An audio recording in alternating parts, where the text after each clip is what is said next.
4 weeks from today, America will be heading to the polls to cast ballots in what is being dubbed by many the most significant election, well, ever. Politically, prospectively, pandemically. And with something this significant, a lot of people are worried about what polling places are going to look like coming up in November, especially given what President Trump said several times last week. That led to this email from Kevin. Given the reoccurring news stories regarding armed groups being encouraged to show up to the polls to monitor the election, I'm wondering what Ada County, City of Boise intends to do if this should happen here. Well, short answer, Kevin, is that likely won't happen here. Long answer is because there are rules to how elections can be monitored. President Trump, you go first. I'm urging my supporters to go into the polls and watch very carefully, because that's what has to happen. I am urging them to do it. With that statement from the first presidential debate, you would think anyone can just walk into a polling place and, well, watch what was happening. Not so fast. In Idaho, poll watchers have to go through an approval process.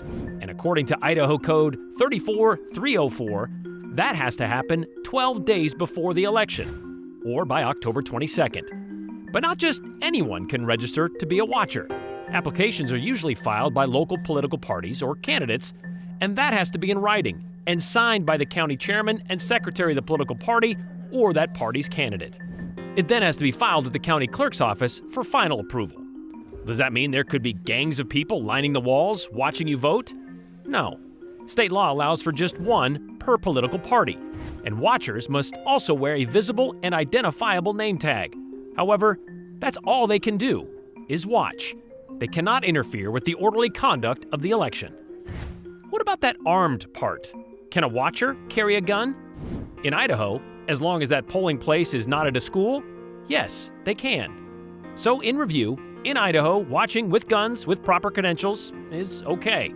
But just hanging out, hoping to approve the election process in your spare time, not so much. Intimidation during an election, either at a polling place or otherwise, is a misdemeanor in Idaho, by the way. And I spoke with Ada County Clerk Phil McGrain today, and he reiterated that 100-foot rule, which nobody is allowed to campaign within 100 feet of a polling place, nor is anyone allowed to disrupt or block access to a polling place. He also told me he hasn't had any applications so far to be a poll watcher in Ada County. And while they have had some before in elections past, they are rare occurrences in Ada County.